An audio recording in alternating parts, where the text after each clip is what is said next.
ओम नमः सदेभ्यः। ओम नमः सदेभ्यः। ओम नमः सदेभ्यः। मंगलम भगवान वीरो मंगलम गौतममुनि मंगलम कुंद कुंदात्यो जैन धर्मोस्तु मंगलम सर्वमंगल मांगल्यम सर्वकल्याणकारकं प्रधानं सर्वधर्माणां जैनं जयतु शासनं जैनं जयतु शासनं वन्दितु सर्वसिद्धे ध्रुवमचलमणोभवं पत्ते मोक्षामि समयपाहु नमो शुद्ध केवलीभणिदं नमः समय साराय स्वानुभूत्या चकासिते चित्स्वभावाय भावाय सर्वभावान्तरच्चिदे।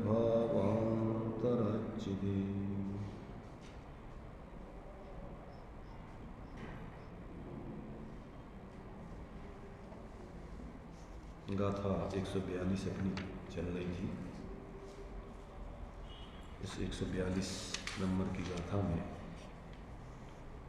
जो नयों के पक्ष हैं, दृष्टिकोण हैं, उनके माध्यम से वस्तु स्वरूप को समझकर जो जीव पक्षातिक्रांत हो जाता है, अर्थात अभेद वस्तु को ग्रहण कर लेता है, उसका अनुभव करता है, वो जीव ही समय सार को प्राप्त करता है, शुद्धात्मा को प्राप्त करता है। ऐसा इस गाथा में आचार्य देव ने स्पष्ट किया है।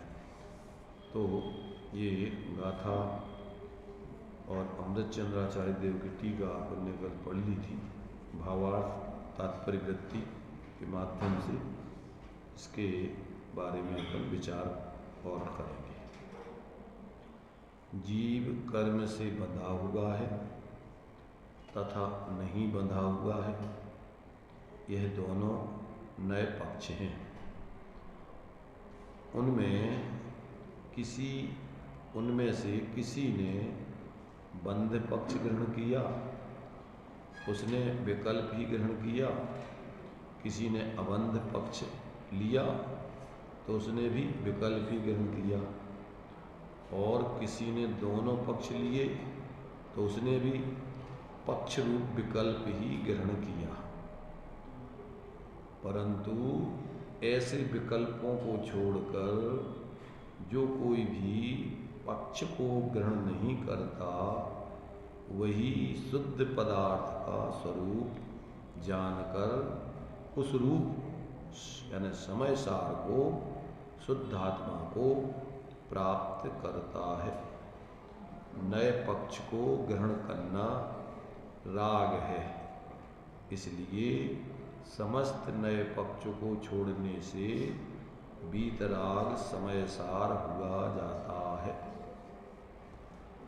क्या कहा?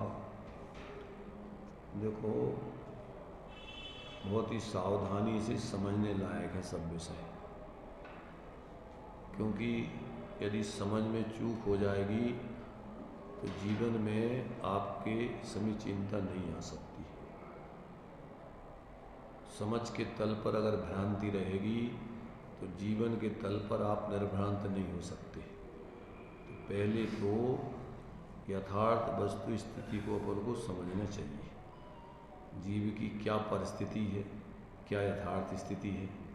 जब तक अपन को इन सब बातों का ज्ञान नहीं हो, तब तक अपन यथार्थ वस्तु स्वरूप को ग्रहण करके पक्षातिक्रांत निर्विकल्प स्वरूप का अनुभव पूर्वक मोक्ष मार्गी धर्मात्मा नहीं बन सकते। यहाँ अभी अपन को आचार्य देव ज्ञानी धर्मात्मा ये बात बतला रहे कि संसार दशा में जीव अनादिकाल से कर्मों के साथ बंधा हुआ है। क्या है? कर्मों के साथ बंधा हुआ है। तो अपन को संयोगों में आत्मा को दिखाया जा रहा है। अभी संयोग रहित सिद्ध दशा में आत्मा नहीं। अभी कहाँ है आत्मा? अभी संयोग दशा में विद्यमान है, कर्म नो कर्म के बीच विद्यमान है, भाव कर्म भी चल रहे हैं। तो अभी तो संयोग की तरफ से तुम्हें अपने स्वरूप को बता रहे। तो आत्मा जब अपन संयोग की तरफ से देखते हैं ऐसी संसार दशा में, तो अपन को संयोगों में अपना आत्मा दिखाई देता है। पर संयोगों में रह करके भी वो संयोग रूप नहीं हो जाता है। जो अपराध किया उस अपराध की सजा के रूप में ये संयोग तन कारागृह मिला हुआ है। ये सब कर्मों की बेड़ियां पड़ी हुई हैं। अपराध किया है, फिर भी वो व्यक्ति उस कारागृह से, उस बेड़ियों से अलग है अभी। अगर वो व्यक्ति अपने अपराध स्वभाव को छोड़ दे तो मुक्त हो जाएगा। जिस अपराध करने के परिणाम स्वरूप उसको ये कारागृह मिला है, बेड़ियां पड़ी हैं कर्मों की, पड़ी कर्मों की जंजीर। तो ये कर्मों की जंजीर पड़ी हुई है, ऐसा नहीं है कि नहीं पड़ी हुई। और शरीर कारागृह में ये जीव विद्यमान है, ऐसे नहीं भग सकता है। निरपराध हो जाओगे, प्रतिज्ञा कर लोगे आगे के लिए अब नहीं करेंगे, और पूर्व की सजा को वर्तमान में भोग लोगे, निर्दोष ज्ञाता रह करके कोई और गलती नहीं करोगे, तो आप निर्बंध होकर के मुक्त हो जाओगे। तो ये अपन को अभी तो बंधन में रह करके भी अपनी स्वतंत्रता भी है। अपन कोई पूरे बेड़ीमय नहीं हो गए, शरीरमय कारागृहमय नहीं हो गए, पर कारागृह में अभी हैं, शरीर में हैं, कर्मों की बंधन में संयोग रूप में हैं, पर अभी भी अपना स्वरूप इन सबसे पृथक विद्यमान है। ऐसा अपन को यहाँ ज्ञान करा रहे। अब इस कारागृह में क्यों आए? कारागृह में ऐसे तो आता नहीं व्यक्ति। तो अपराध जो किया, कौन सा अपराध किया? ऐसे मिथ्यादृग ज्ञान चरण बस, जो अपन ने अपने स्वरूप के बारे में विपरीत मान्यता रख करके, अन्य के बारे में भी विपरीत मान्यता रख करके, और अपराध और निरपराध भाव को न समझ करके अपन ने क्या किया? आज तक अपराध ही करते रहे, गलत काम ही करते रहे। दूसरे के चीज़ों पर अपराध माने चोरी आदि की अपन ने, लोगों में चोरी करते हैं लोग तो सजा पाते, तो अपन ने आज तक भयंकर चोरी की। क्या चोरी की? जो तुम्हारा नहीं था उस पर तुमने कब्जा करने का प्रयत्न किया, अधिकार जमाने का प्रयत्न किया, तो उसकी सजा के रूप में आपको ये क्या जेल मिली हुई है, कर्मों की शरीर आदि की सजा मिली हुई, इसमें संयोगों में आपको रहना पड़ रहा है। तो ये अपन को समझ में आ जाए कि भैया अपन ने उस चोरी के परिणाम स्वरूप उनको सजा मिली है, अब क्या करें? अब अपन उस भाव को छोड़ो, अब चोरी करने का भाव बंद करो। यदि आप चोरी करने का भाव नहीं छोड़ोगे तो अभी ये सजा आपकी छूटने वाली नहीं। समझ रहे ना? पता पड़ जाए कि व्यक्ति अभी चोरी कर रहे हैं आगे, तो उसको छोड़ेंगे नहीं, उसको जेल में रखा जाएगा। और अगर यदि पता पड़ जाए कि अब ये व्यक्ति नहीं करेगा चोरी, प्रतिज्ञा करता है, शपथ करता है और अपनी गलती को स्वीकार करता है, तो धीरे धीरे उसकी सजा माफ़ हो जाती है और निर्दोषता से अब उसके लिए फिर बंधन से मुक्ति मिलती। तो ये मिथ्या दर्शन ज्ञान चारित्र के भाव जो तुम्हारा स्वरूप नहीं है, इस प्रकार से तुमने जो दूसरे की भजी शरीर आदि संयोगों पर, बाहर के पदार्थों पर जो तुमने स्वामित्व, एकत्व, ममत्व, कर्तृत्व, भोक्तृत्व आदि की बुद्धि रखकर जो तुमने प्रवृत्ति की, उसके एवज में आपको ये सजा मिली। तो अब आप ये समझो कि ये अपराधी भाव अपना स्वरूप नहीं, अपन निरपराधी रूप से जीने के स्वभाव वाले। कोई व्यक्ति स्वभाव से चोर नहीं होता है। होता है क्या? जन्म से कोई चोर पैदा होता है क्या? ये तो यहाँ सीखता है। ऐसे ये जीव अनादि काल से अपने स्वभाव को भूल के, और ये क्या है, अनादि काल से विपरीत प्रवृत्ति में चल रहा है। तो अब यदि ये समझ ले कि ये अपना अपराधी भाव है, कौन सा? मिथ्या दर्शन ज्ञान चारित्र के परिणाम ये अपराध के भाव है, और ऐसे भाव को हम नहीं करेंगे। अपना स्वभाव ये है निरपराध रूप रहने का, ज्ञाता दृष्टा शांत निराकुल रहने का। यदि अपन अपने ऐसे अपने स्वभाव का अवलंबन लेते हैं और इस अपने अपराध स्वभाव को छोड़ते हैं तो क्रम से आपकी सजा, बेड़ियाँ पड़ी हुई हैं वो सब क्षीण हो जाएंगी, टूट जाएंगी, खुल जाएंगी और आप निर्दोष होकर के निरपराधी होकर अपनी स्वतंत्र स्वाधीन सिद्ध दशा को प्राप्त करेंगे। तो ये बात अभी आपको यहाँ समझाई जा रही कि आपका स्वरूप ये बंधनों में रहने का नहीं है। आपने जो अपराध किया था उस अपराध की सजा के रूप में आज आप बंधन में हो, ये स्वीकार करोगे कि नहीं? अभी आप बंधन में हो, ये स्वीकार करना पड़ेगा कि नहीं? कि नहीं, हम तो निरपराधी हैं अपराध करते हुए भी। तो ऐसे व्यक्ति को तो और डबल सजा मिल जाएगी, एक तो चोरी और सीना चोरी। इसलिए ये अपन को बराबर अपने ज्ञान में आने चाहिए। ये बात समझ करके अपने जीवन में प्रैक्टिकल करने लायक है। मात्र अकेले सुना करके और जो कर रहे हैं वही करते रहने से कोई काम नहीं चलेगा। ये तो आपको बताया जा रहा है कि ये आपका स्वरूप है और ये आपका निर्दोष स्वभाव है जीने का, और ये आपका स्वरूप बंधन की दशा है और ये तुम्हारे अपराध करने के कारण से मिली हुई है। अब यदि आप अपराध करना छोड़ोगे तो आप निर्बंध दशा को प्राप्त होंगे, आप अपनी सहज दशा को प्राप्त होंगे। तो ये आपको पक्षपथ, ये आप दृष्टिकोण बताया जा रहा है कि आप अभी बंधन में हो। आएगा समझ में कि नहीं आएगा? पर ये आपका स्वरूप नहीं है। ये जो आपको शरीर की जेल में हो, आप संयोग रूप में कर्मों की बेड़ियां पड़ी हुई, इस दशा में हो, फिर भी आपकी स्वतंत्रता बरकरार है। तो ये दोनों पक्ष यहाँ पर दिखाए जा रहे हैं। बंधन बताया जा रहा है, आपकी स्वतंत्रता बताई जा रही है। तो ये कठिन है समझना क्या? और ये अपन को लगता है ये दोनों बातें सही है कि झूठी है ज्ञान में। अब अपन को करना क्या है? इस बंधन से मुक्त होना है। तो बंधन से मुक्त होना है तो अपराध करना छोड़ो, अज्ञान दशा के कार्य, मिथ्या दर्शन, ज्ञान चारित्र के कार्य, ये सब छोड़ो आप और अपने सहज, अपने स्वाश्रित जो आपका स्वभाव है उस रूप आप जीवन चालू करो। तो तुम्हारे लिए वहीं से समझ लोग देखेंगे कि हाँ ये व्यक्ति अब गलती इसने छोड़ दी, अब निरपराध रूप जीवन जीने का इसका अब एक कार्य चालू हो गया। धीरे धीरे आप निर्बंध दशा को प्राप्त होंगे।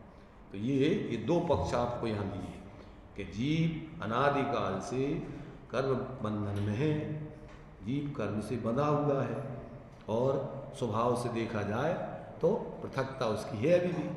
कोई बेड़ियाँ और हथकड़ियाँ और ये जेल कोई वो उसका स्वरूप नहीं बन गया है, उसकी सत्ता इन सबसे अभी भी अलग है। तो ये दोनों नए पक्ष हैं, ये भी दिखाया जा रहा है स्वतंत्रता, ये भी दिखाया जा रहा है, ये दोनों नए पक्ष हैं। तो यहाँ पर कहते हैं कि ऐसे अकेले विकल्प कर लेने से इससे निर्बंध नहीं हो जाओगे कि ये हमारी निर्बंध दशा है, ये बंधन की दशा है। अब बंधन की दशा तो कहते हैं दोनों किसी एक विकल्प को ग्रहण किया कि हाँ भाई ये ठीक है, बंधन है, ये निर्बंध दशा है। ऐसे दो तरीके का आपको विकल्प बताए गए और आपने ये विकल्प करके समझ लिया कि हाँ ये बंधन दशा है, ये निर्बंध दशा है। और दोनों की दृष्टि से देखा जाए तो भाई ये ठीक है, निर्बंध दशा भी बरकरार है और बंधन भी है, उभय पक्ष है, ये भी विकल्प ही है। तो इस प्रकार से ये दोनों विकल्प हैं, परंतु ऐसे विकल्पों को छोड़कर जो कोई भी पक्ष को ग्रहण नहीं करता है, अर्थात अब क्या करता है, हाँ, न निर्बंध न बंध, विकल्प को छोड़ के अपने मूल स्वरूप का जीवन जीना चालू करता है, उसका अवलंबन लेकर अपनी यथार्थता और उसमें जुड़ जाता है। हाँ, विकल्प करना उसका स्वरूप नहीं है।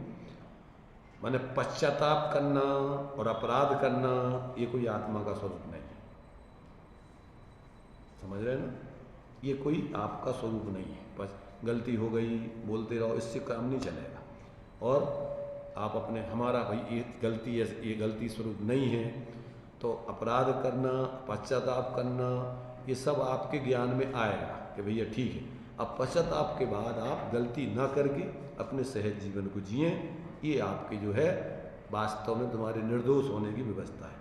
तो जब जीव अपने ऐसे एक रूप स्वभाव को ग्रहण करके और अपराध करना, पर्याय में, परिणामों में मिथ्या दर्शन, ज्ञान चारित्र रूप प्रवृत्ति नहीं करता, तो वो जीव समय सारमय होकर अपने स्वाभाविक जीवन को प्रकट करके और ये बंधनों से और ये सारे विकारी भावों से रहित हो जाता है।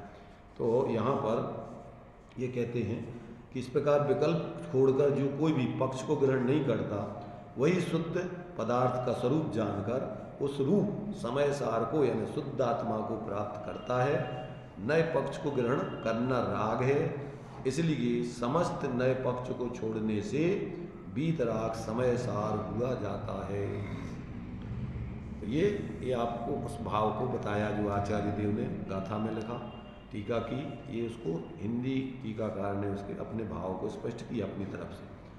तात्पर्य वृत्ति में आचार्य जयसेन स्वामी ने उसको और अपनी तरफ से स्पष्ट किया है। जी हाँ, अब जिस प्रकार से व्यवहार नए से बद्ध और निश्चय नए से अबद्ध, ऐसा विकल्प रूप नए का स्वरूप कहा है। इसलिए शुद्ध पारणामिक परम भावग्राही शुद्ध द्रव्यार्थिक नए से बद्ध अबद्ध आदि नए विकल्प रूप जीव नहीं है, ऐसा प्रतिपादन करते हैं। शुद्ध पारणामिक परम भावग्राही शुद्ध द्रव्यार्थिक नए से ऐसा है जी, बद्ध अबद्ध आदि नए विकल्प रूप जीव नहीं है। न बद्ध के विकल्प रूप है न बद्ध की। आत्मा कैसा है? शुद्ध पारणामिक परम भावग्राही। अब इसका आगे इसमें अभी अपन पढ़ते खुलासा का चलता है। कम्मम बद्धमबद्धम जीवे एवंतु जान नय पक्षम। अधिकरण भूत जीव में कर्म बद्ध हैं। क्या अधिकरण भूत जीव में माने जीव आधारभूत है और ये कर्म उस जीव के बंधन रूप है। तो अधिकरण भूत जीव में कर्म बद्ध हैं या अबद्ध हैं। जो ऐसा जो यह विकल्प है वह दोनों ही नय का पक्षपात है। क्या है? ये दोनों ही विचार हैं, जीव के विकल्प हैं, ऐसा अर्थ स्वीकार किया गया है। अब पय पक्षाति कंतो गुण भण्णति जोसो समय सारो। इन दोनों विकल्पों को छोड़कर और जो अपने उस स्वरूप को ग्रहण कर लेता है नए पक्षातिक्रांत उसे कहा जाता है। तो नए पक्षातिक्रांत जिसे कहा जाता है वह समय सार है, शुद्धात्मा है। वह इस प्रकार है। अब उस नए पक्ष से परे वो शुद्धात्मा कैसा है उसका खुलासा। व्यवहार से जीव बद्ध है, ऐसा नए विकल्प शुद्ध जीव स्वरूप नहीं है। क्या कहा? जो जीव व्यवहार से बंधा हुआ है ऐसा जो विकल्प है वह शुद्ध जीव का स्वरूप नहीं है। मैंने ऐसा समझो कि कोई व्यक्ति क्या है बंधनों में पड़ा हुआ है, ठीक है ना। तो जो बंधन है वो उसका स्वरूप नहीं है और जो बंधन को तोड़ने का प्रयत्न है वो भी जीव का स्वरूप नहीं है। क्या मैंने बंधन करने का प्रयत्न अथवा विचार करना कि भैया हम बंधे हैं, तो इस वो भी तुम्हारा स्वरूप नहीं बंधे हैं, ये भी तुम्हारा स्वरूप नहीं। तुम्हारा स्वरूप इनसे पृथक है। तो व्यवहार से जीव बद्ध है ऐसा नए विकल्प शुद्ध जीव स्वरूप नहीं है और निश्चय से जीव अबद्ध है ऐसा नए विकल्प शुद्ध जीव का स्वरूप नहीं है। और निश्चय व्यवहार दोनों से जीव अबद्ध है या बद्ध है, अबद्ध बद्ध है एक साथ कहा जाए तो कहते ये विकल्प भी ऐसे वचन विकल्प रूप उभय विकल्प दोनों का उभय विकल्प शुद्ध जीव का स्वरूप नहीं है। किस कारण से विकल्प शुद्ध जीव का स्वरूप नहीं है? कहते श्रुत विकल्प नया, श्रुत विकल्प ही नए है ऐसा आगम का वचन है। जो भी आप माने वस्तु स्वरूप के संबंध में विचार करते हो वो सब एक एक दृष्टिकोण है कहते हैं ऐसा उसको जानना चाहिए। शुद्ध, हाँ, श्रुत ज्ञान छायपसमिक ज्ञान है। छायपसमिक ज्ञान ज्ञानावरण के क्षयोपम से उत्पन्न होता है। यद्यपि व्यवहार नय से छद्मस्त की अपेक्षा वह जीव स्वरूप कहा जाता है। कौन? क्षयोपसमिक ज्ञान, जो छद्मस्त जीव के जो ज्ञानावरण कर्म के क्षय उपशम से मति ज्ञान आदि, सुतक ज्ञान, अवधि ज्ञान, मन प्रज्ञान आदि होते हैं, वे सब जीव के स्वरूप कहे जाते हैं व्यवहार से। यद्यपि व्यवहार नय से छद्मस्त की अपेक्षा वह जीव स्वरूप कहा जाता है, तथापि केवल ज्ञान की अपेक्षा वह शुद्ध जीव का स्वरूप नहीं है। तो फिर जीव का स्वरूप कैसा है? यह जो नए पक्षपात रहित स्वसंवेदन ज्ञानी है, उसके अभिप्राय से बद्ध अबद्ध मूढ़ अमूढ़ आदि नए विकल्प रहित चिदानंद एक स्वभाव जीव का स्वरूप जानना चाहिए। कैसा? नए पक्षपात रहित स्वसंवेदन ज्ञानी। पक्षाधिक्रांत कौन होता है? जो अपने उस स्वरूप को ग्रहण करके विकल्पातीत हो जाता है, किसी विकल्प को ग्रहण नहीं करता है, अपने स्वरूप को ग्रहण करके निर्विकल्प हो जाता है। तो ऐसा जीव जो है वास्तव में उस चिदानंद एक स्वरूप जीव का स्वरूप अनुभव करता है। विकल्प वाला उस जीव का स्वरूप अनुभव नहीं करता है। तो देखो, जीव का जो लक्षण अपन को बताया गया है, अपन ने द्रव्य संग्रह जी पढ़ा था, तो उसमें नाणम अट्ठ व्यपम, 8 प्रकार का ज्ञान, 4 प्रकार का दर्शन। अट्ठ चतुर्नाण दंसन सामन्नम जीव लक्षणम भणियम व्यवहारा, और व्यवहारा शुद्धनया शुद्धम पुण्य दंसनम नाणम। क्या अर्थ हुआ? 8 चतुर्णाण दंसन, 8 ज्ञान और 4 दर्शन, ये जीव का सामान्य से जीव का स्वरूप है। तो सामान्य का अर्थ दिया है कि विवक्षा का अभाव, उसका नाम सामान्य है। सामान्य कैसे कहते हैं? जिसमें कोई विवक्षा नहीं लगाई जाए। तो ये जो 8 ज्ञान और 4 दर्शन, जो जीव जिस रूप है उस रूप उस जीव का वो लक्षण व्यवहार से कहा जाएगा। कोई जीव मतिशुद्ध ज्ञान वाले, कोई जीव मतिशुद्ध ज्ञान अवधि ज्ञान वाले, कोई जीव मतिशुद्ध ज्ञान मनपर्य ज्ञान वाले, कोई जीव मतिशुद्ध अवधि मतिशुद्ध मनपर्य वाले। माने जिस रूप में उनका भी परिणमन हो रहा है ज्ञान का, तो वो उसका व्यवहार से लक्षण कहा जाएगा। और दर्शन में 4 प्रकार के दर्शन हैं, चक्षु, अचक्षु, अवधि और केवल। तो अब जो जिसके पास हो वो उसका लक्षण व्यवहार से कहा जाएगा। सब जीव इसमें गर्भित हो जाएंगे। 8 ज्ञान और 4 दर्शन को छोड़ के कोई जीव आपको नहीं मिलेगा। काय कितने काय में मिलेंगे जीव? या तो 8 ज्ञानमय होंगे, 8 ज्ञान में से कोई ना कोई ज्ञानमय होंगे, या 4 दर्शन में से कोई ना कोई दर्शनमय होंगे। तो व्यवहार से आपको ये जीव के लक्षण बतलाए। और निश्चय से शुद्धम पूर्ण दर्शनम नाम, निश्चय से विचार किया जाए तो दर्शन और ज्ञान जीव का लक्षण है। और दर्शन और ज्ञान मतलब क्या? कि सामान्य से जीव दर्शन और ज्ञान के बिना नहीं मिलेगा, जानने और देखने के बिना नहीं मिलेगा। क्या हो रहा होगा?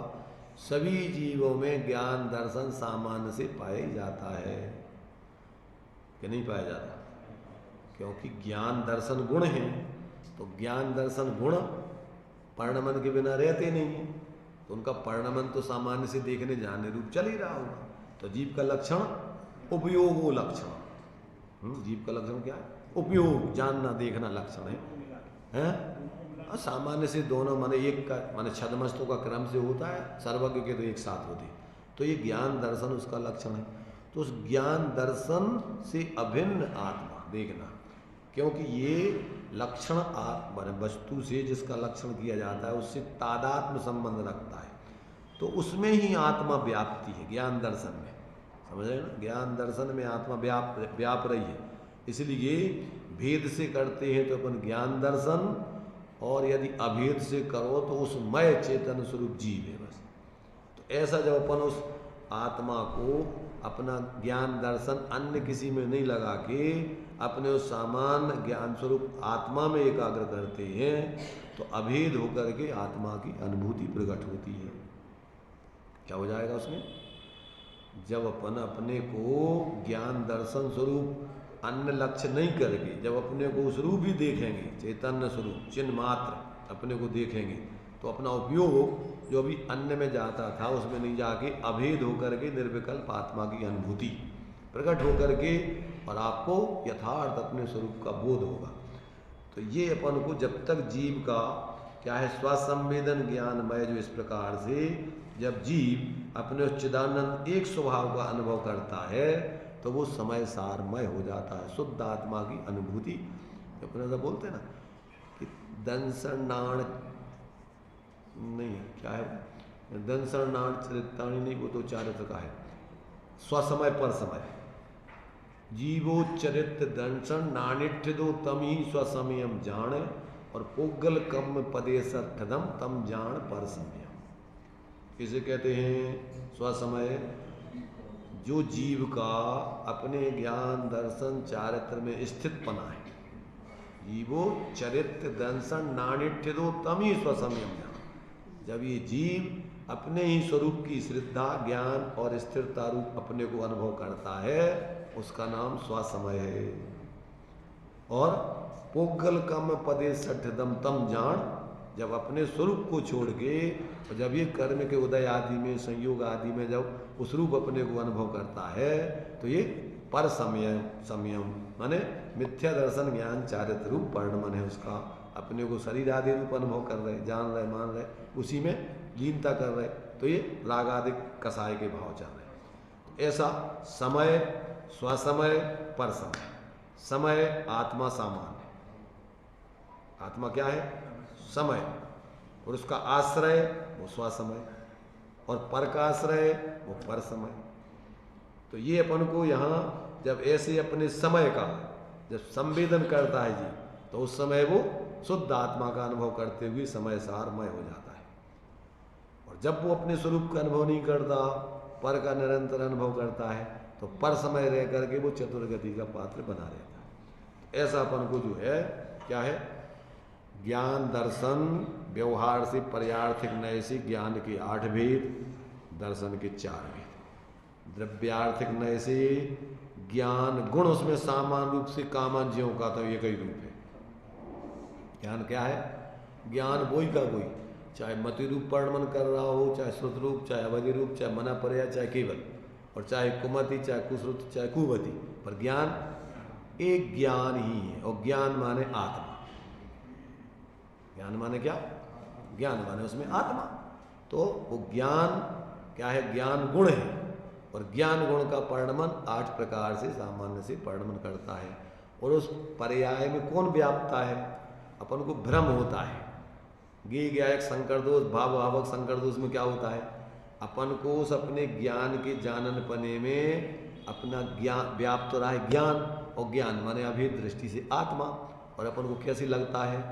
जैसे गे रूप हो गए हो अपन, या रागादिक रूप जो विकारी परिणाम कर्म के उदय के भाव हैं, या तो अपन ज्ञान में उस रूप अपने को अनुभव करते हैं। किस रूप करते हैं? सुखी दुखी क्रोधी मानी मायाचारी 29 भाव रूप अनुभव करते हैं। ये सब अपने अज्ञान, ज्ञान का स्वभाव स्वपर प्रकाशक है। ज्ञान वास्तव में पर रूप होता नहीं, पर प्रकाशन रूप ज्ञान का परिणाम रहता है। क्या कहा? पर को जान रहा हो चाहे स्वा को जान रहा हो, परंतु वो किस रूप रहता है? वो ज्ञान रूप ही रहता है। और ज्ञान में ज्ञान की पर्याय में ज्ञायक व्याप्ता है, तो अपन उसको भेद करके ज्ञान और आत्मा 2 हो गए, परंतु उसमें अभेद दृष्टि से देखो तो ज्ञान सो ही आत्मा। उस ज्ञान में अभेद दृष्टि से क्या दिखता है? आत्मा। और उधर उस पर लक्ष्य गया कि आत्मा की अनुभूति प्रकट हुई, और इसको उसको छोड़ के इधर उधर उपयोग जोड़े रहते हैं, बस समझ लो कि वो आपकी अज्ञान की अनुभूति है। दो प्रकार का ज्ञान का वर्णन पढ़ापन 387, 88, 89 गाथा में आत्मा दो प्रकार से वर्णन करता है, ज्ञान रूप, अज्ञान रूप। कितने प्रकार से वर्णन करता है? या तो ज्ञान रूप या अज्ञान रूप। ज्ञान रूप वर्णन किसे कहा, अज्ञान रूप वर्णन किसे कहा? अपने को ज्ञान स्वरूप जानना, ज्ञान के अलावा मैं कुछ नहीं कर सकता, किया नहीं, करने की व्यवस्था नहीं, ऐसा अपने को ज्ञान स्वरूप अनुभव करना, उसका नाम ज्ञान चेतना है। और ज्ञान को छोड़ के अन्य किसी रूप अपने को अनुभव करना, वो अज्ञान चेतना है। और उस अज्ञान चेतना के दो भेद हैं, एक कर्म चेतना, एक कर्म फल चेतना। अब उसी कर्म चेतना कर्म फल चेतना में वो दोनों चीजें ये भी आ जाती, भाव भावक संकर दोष या गेय ज्ञाय संकर दोष। अपने को अन्य गेय रूप अनुभव करना, और ये सब जो जो अपने लिए कर्म चेतना है और कर्म फल चेतना है, वे सब दो इसी रूप है, सब पर की संचेतन रूप है, अपने ज्ञान का संचेतन नहीं। जबकि वो ज्ञान गेय रूप नहीं होता, रागादिक रूप नहीं होता, वो ज्ञान ही रूप रहता है। उसका स्वरूप है वो। तो जैसे दर्पण में दर्पण अपने दर्पण रूप रह करके सुपर प्रकाश ही है, वो अन्य चीजें उसमें नहीं जा सकती। पर अपन को अज्ञान दशा में जैसे चिड़िया, कुत्ता, या अपन को कैसे लगता है? अपन को ऐसा लगता है जैसे चेहरा दर्पण में चेहरा हो, वैसे उसमें तो अपन भ्रांति नहीं करते, देखते दर्पण में है और सुधार इधर करते। अपन चेहरा अपना दर्पण में नहीं मान रहे कि दर्पण तो निमित्त है तुम्हारे चेहरा को दिखाने के लिए। ऐसे ही अन्य ज्ञेय आदि तो तुम्हारे स्वरूप को दिखाने के लिए भी तो निमित्त बनते हैं कि तुम ज्ञान स्वरूप हो। जितने भी ज्ञेय जो ज्ञान में ज्ञात हो रहे, वो किसकी प्रसिद्धि कर रहे? ज्ञान की, ज्ञायक की, के ज्ञेयों की? दर्पण किसकी प्रसिद्धि कर रहा है? वो दर्पण अपनी प्रसिद्धि कर रहा है, समझ रहे हैं? अपनी निर्मलता की प्रसिद्धि कर रहा है कि हम दर्पण हैं और स्वच्छ हैं, और उसमें जब स्वच्छ होगा तो उसमें जो सामने होगा वो सब दर्पण रूप नहीं, अपने प्रतिबिंब रूप होगा, उसमें झलकेगा, परंतु वो कभी अन्य रूप नहीं होगा, तो वो तो अपनी प्रसिद्धि करता है। ऐसे ही अपने ज्ञान ज्ञायक की प्रसिद्धि करता है, और अपन को क्या दिखता है उसमें? अपन को उसमें ज्ञायक आत्मा नहीं दिखता है, अपन को क्या दिखते हैं? अन्य ज्ञेय दिखते हैं। देखो उसके लिए अपन ऐसा सोचो कि सूर्य होता ना, सूर्य, तो इस सूर्य को तीन रूपों में अपन देखो, प्रकाश, प्रकाश्य और प्रकाशक, तीन चीजें। कौन कौन? प्रकाश, प्रकाशक और प्रकाश्य। जो उस प्रकाश में प्रकाशित होते हैं ऐसे पदार्थ, तो जितने भी प्रकाश से पदार्थ हैं वे प्रकाश और प्रकाशक से पृथक हैं। कैसे हैं वो? प्रकाश और प्रकाशक से पृथक है। प्रकाश और प्रकाशक तो अभिन्न है, और प्रकाश से जो प्रकाशित हो रहे हैं पदार्थ वो सब उससे भिन्न है। पर अपन जब सूर्य उगता है तो ना तो अपन को प्रकाश दिखता है, ना प्रकाशक दिखता है, और अपन को तो सारे जो प्रकाशित हो रहे हैं, ये मेरा मकान, ये देखो, बस उन प्रकाश से पदार्थों में मूर्छित होते हैं। वो प्रकाश तो अपने प्रकाशक को बता रहा है, वो प्रकाश जो उसका सुपर प्रकाश स्वभाव है, जो प्रकाश जो पदार्थ हैं वे तुम्हारे प्रकाशक को, प्रकाश और प्रकाशक को सिद्ध कर रहे हैं। और अपन क्या देखते हैं उसमें? ना तो प्रकाश दिख रहा है और ना प्रकाशक दिख रहा है, अपन को सब पदार्थ दिख रहे हैं अकेले से। ऐसे ही अपना जो ज्ञान है कैसा है? वो ज्ञान, ज्ञेय और ज्ञायक। जैसे प्रकाश, प्रकाशक और प्रकाश, ऐसे ही अपन को ज्ञान, ज्ञेय और ज्ञायक। तो देखो अब इसमें थोड़ी बीच में क्या है, इसमें थोड़ी अपने लिए भ्रांति की स्थिति बनती है। उसमें कैसी बनती है? क्योंकि ज्ञेय दो प्रकार के होते हैं। इसमें पेंच है, पेंच रहस्य है। अब इस रहस्य को अपन को समझना है। क्या? ज्ञेय, ज्ञायक और ज्ञान। तो ज्ञान और ज्ञायक में तो किसी को कोई भ्रम नहीं है, पर ज्ञेयों में भ्रम खड़ा होता है। ज्ञेय दो प्रकार के, ज्ञेय दशा दुविधा प्रकाशी। समझ में आया? ये रहस्य समझ लोगे, ये पेंच है, पेंच। अगर ये समझ लोगे तो भ्रांति खत्म हो जाएगी। है? सुपर प्रकाशक शक्ति हमारी, याते वचन भेद भ्रम भारी। गे दशा दुविधा प्रकाशी, निज रूपा पर रूपा भासी।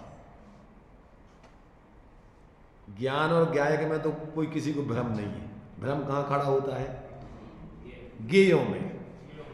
अब ज्ञेय दो प्रकार के, कौन कौन से दो प्रकार के ज्ञेय? एक तो पररूप ज्ञेय और एक स्वरूप ज्ञेय। जो देखो दर्पण में चेहरा दो हो गए तुम्हारे, क्या हो गए? दर्पण तो एक ही है और उसमें प्रतिबिंब पड़ने वाला जो प्रतिबिंब वो दर्पण है, उसमें जो प्रतिबिंब दर्पण वो तो उसी का है, परंतु उसमें अपन को चेहरा दो दिख रहे हैं। कौन से दो दिख रहे हैं? एक चेहरा तो ये है, इधर लगा है, और एक चेहरा उधर दर्पण में है। तो तुम्हारा चेहरा कौन सा है? वो जो चेहरा है वो किसका है? तुम्हारा है कि दर्पण का है? और वो दर्पण का है कि दर्पण ही है?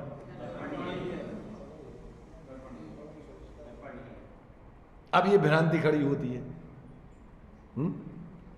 जैसे अपन देखो इस समय सारे बहुत सारे दृष्टांत दिए। दीवाल की कलई, किसकी कलई? दीवाल की कलई।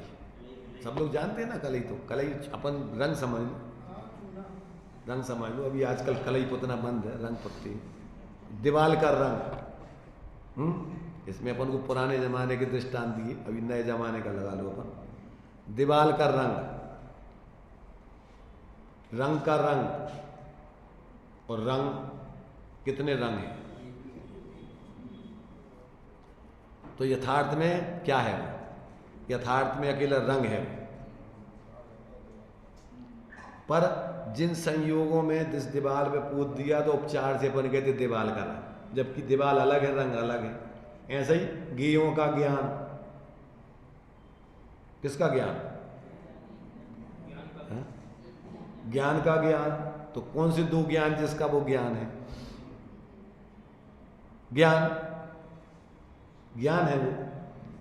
और ज्ञान माने आत्मा। अभेद दृष्टि से ज्ञान सोई आत्मा, अन्य सोई कर्म। बस इतने से समझ ले जनवाणी का मर्म।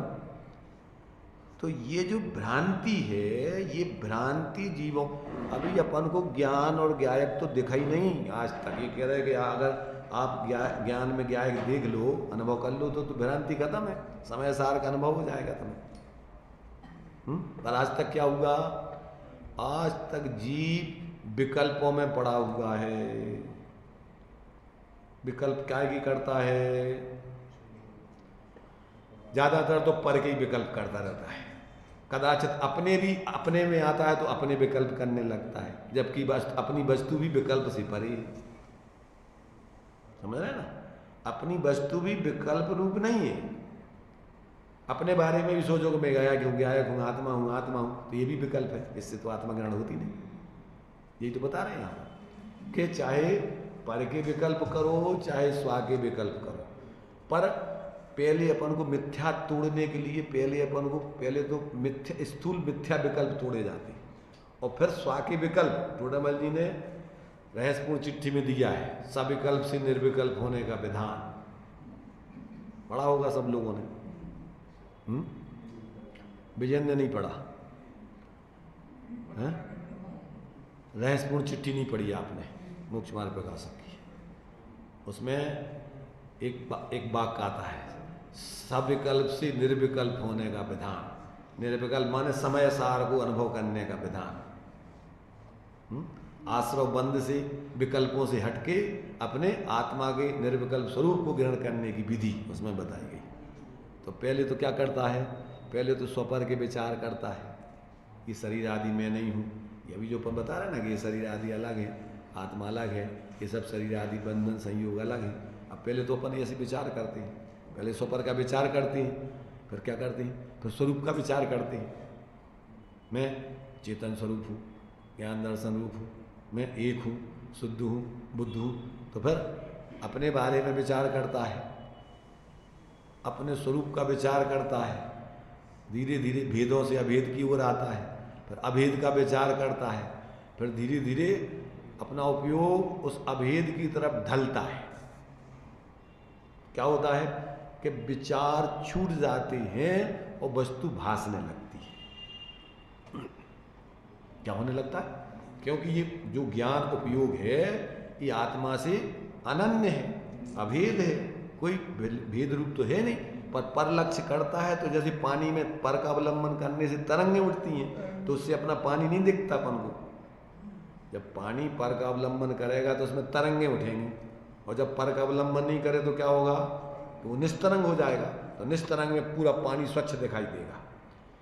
ऐसे ही जब ये जीव अपने पर के विकल्प करो, अपने विकल्प करो, तो उसमें भी क्या होता है, स्वरूप दिखाई नहीं देता है।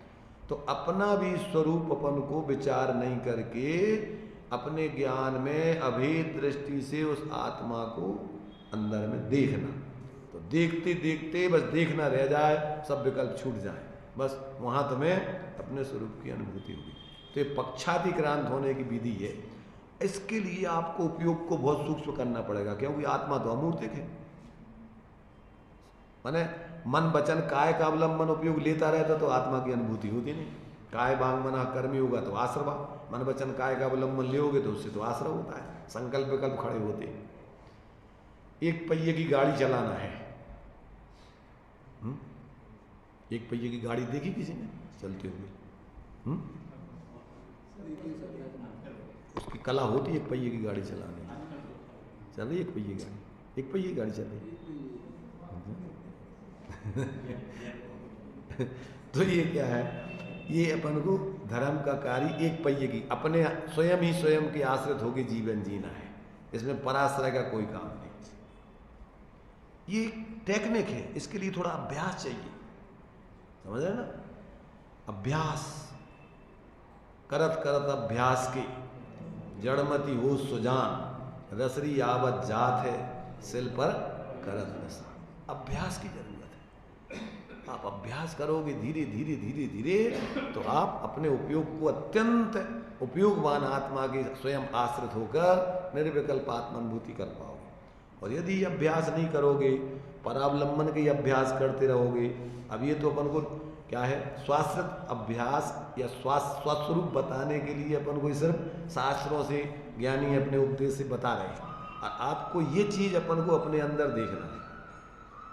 क्या करना है ये अपन को, यहाँ तो देखिए यहाँ क्या कह रही है, ऐसा चिदानंद एक स्वभाव जीव का स्वरूप है, जैसा कि आत्मख्याति के कलश 69-70 में कहा है। क्या कहा है आगे, ये 69-70 कलश ये दिया है। जो पुरुष नए पक्ष से ये दिया ना, या ये मुक्त्वा नए पक्ष पातम स्वरूप गुप्ता निवसंति नित्यम विकल्प जालत च्युत्शांत चित्तास तैव साक्षात अमृतम पिबंती। क्या अर्थ हुआ?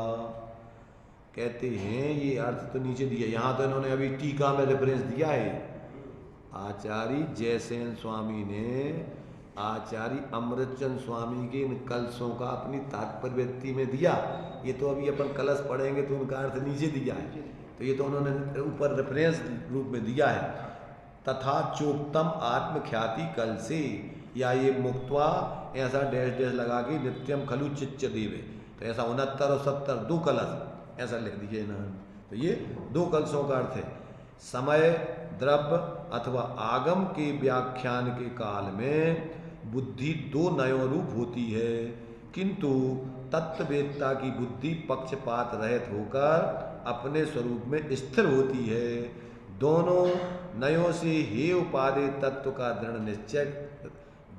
निश्चय रूप निर्णय करके हे को त्याग कर उपादेय में अब स्थित रहना ही साधुओं को सम्मत है, स्वीकार है। विकल्प छोड़ के अपने स्वरूप में स्थिर रहना ही साधकों के लिए स्वीकार है, सम्मत है, और इसके अलावा कुछ नहीं चाहते।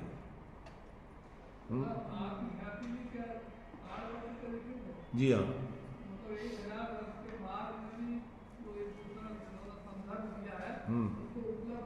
उपलब्ध, बिना उपलब्ध के कैसे टीकाएं कैसे लिखते हो? ये 300 साल बाद में हुए, अमृतचंद आचार्य 300 साल पहले हुए, आचार्य कुंद 2000, इनसे अमृतचंद से 1000 साल पहले हुए, और जयसेन स्वामी से 1300 साल पहले हुए। तो ये सब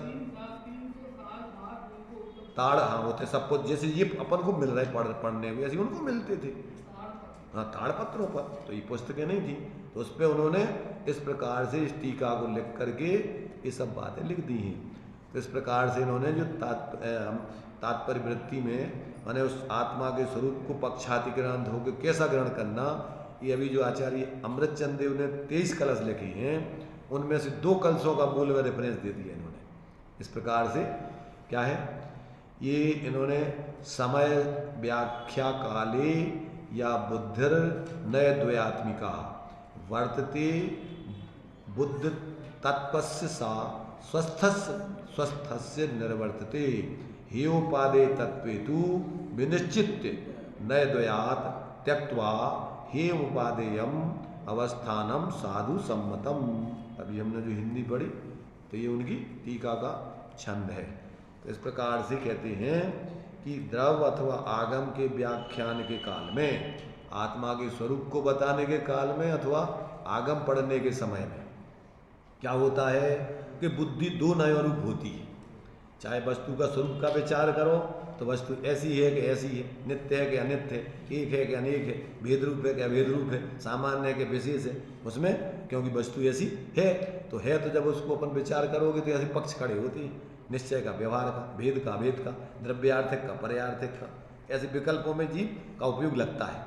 और जब जो तत्ववेत्ता है, तत्ववेत्ता माने स्वरूप का अनुभवी, वो क्या करता है कि वो इन विकल्पों से रहित होकर अपने स्वरूप में स्थित होता है, और दोनों नयों से हे उपाधि तत्व को समझकर, हे को छोड़कर, परावलंबन को छोड़कर और स्वावलंबन को ग्रहण करके और स्थिर रहना ही साधुओं को, मैंने संवर निद्रा और मोक्ष की सिद्धि करना ही साधुओं को सम्मत है। इसके अलावा आश्रय बंध में प्रवृत्ति करना उनको सम्मत नहीं है।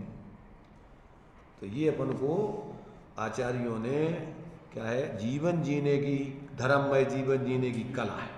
अब ये जीवन जीने की कला नहीं सीखोगे और आप धर्म में जो भी अपन ने जो ज़्यादातर तो देखो प्रत्येक संप्रदाय में अपनी अपनी धर्म की रूढ़िबद्ध क्रियाएं हैं, और उन क्रियाओं को करके जीव इतिश्री करके हो जाता कि हो धर्म, और जबकि वो धर्म है ही नहीं।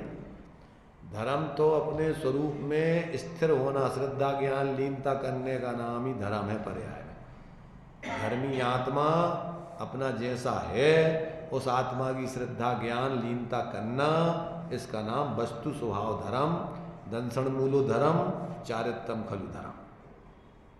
क्या वस्तु का स्वभाव त्रैकालिक धर्म, उसकी दृष्टि और लीनता करना ये अपनी पर्याय का धर्म है। अब ये नहीं करो तो सब भरम है। जानत न धर्म बखानत भरम रूप, और ठानत लड़ाई ठोर ठोर पक्षपात की।